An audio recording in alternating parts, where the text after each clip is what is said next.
शांत हो गया और सशरीर केवल युधिष्ठिर जी स्वर्ग में गए हैं।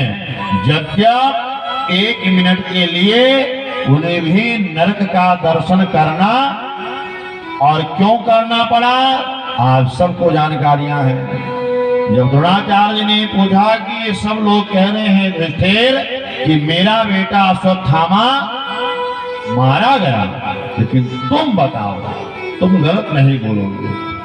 युधिष्ठिर जी ने कहा कि हाँ, अश्वत्थामा तो मारा गया, लेकिन नरो या भगवान ने शंख बजा दिया कुंजरों में।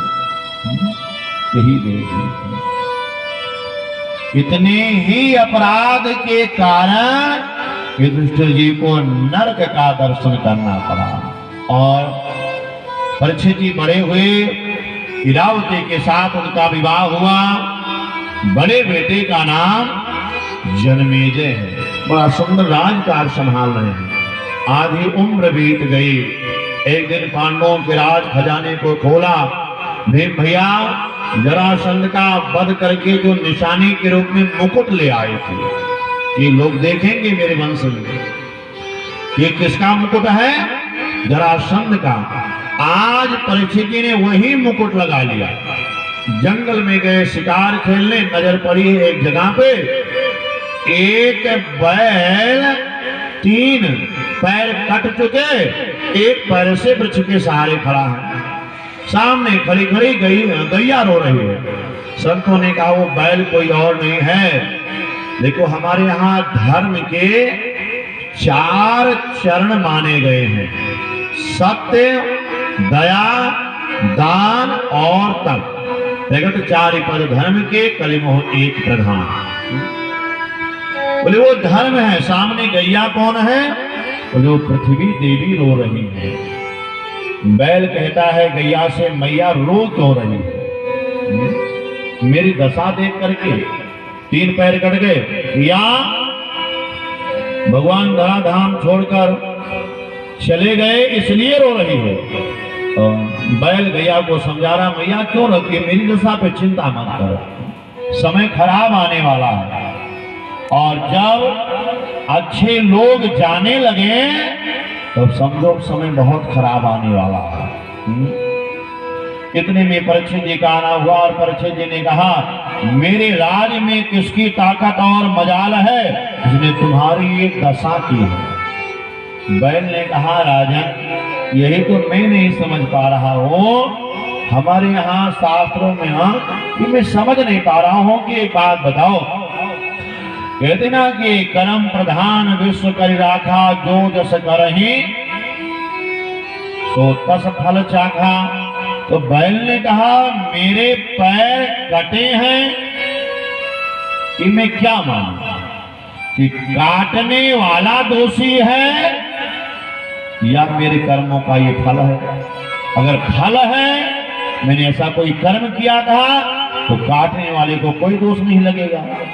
ठीक है, आप ही बताओ ना, काटने वाला दोषी है या मेरे कर्मों का फल है? परीक्षित जी ने कहा कि मेरे राज में कितनी अनीति, इतनी में नजर पड़ी सामने एक रंग काला, माथे पे काली पट्टी बांधे, हाथ में नंगी तलवार और विशाल शरीर, बचे बैल के एक पैर को भी काटने की तैयारी में।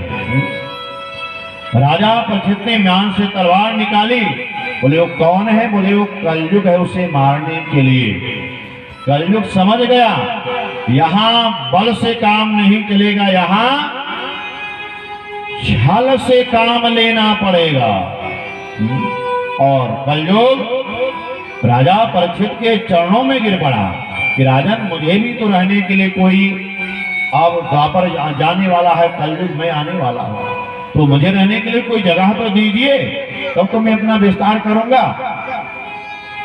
तो और जब चरणों में गिर पड़ा तो राजा परीक्षित ने कहा, जाओ जुए में कपट के रूप में रहना, मदिरा मतलब शराब में मद के रूप में रहना, पराई स्त्री में कुत्सित काम के रूप में रहना, और हिंसा में निर्दयता के रूप में रहना।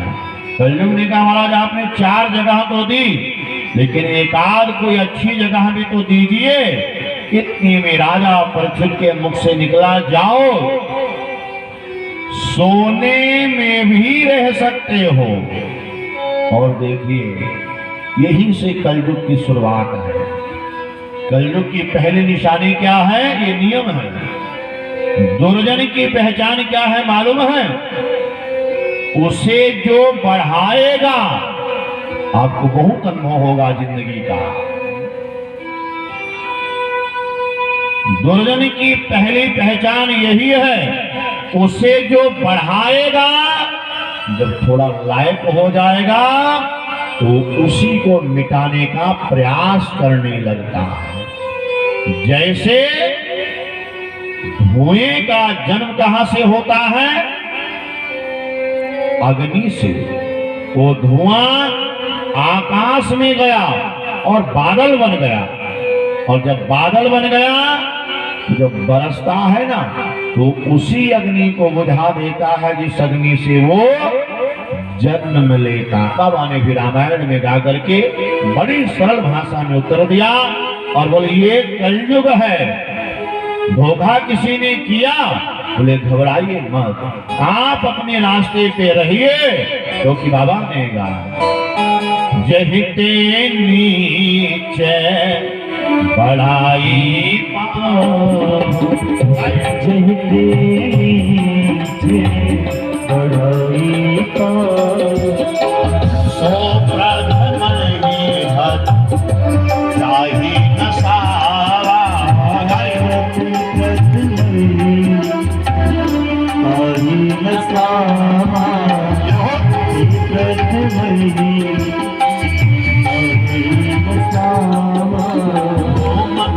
संभो सुन भाई,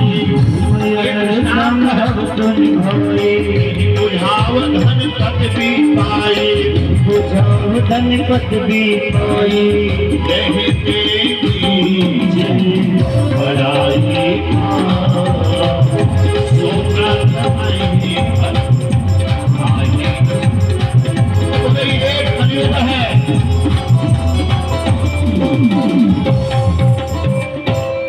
कहीं ज्यादा दया भी बाद में आपके लिए हानिकारक हो जाती है।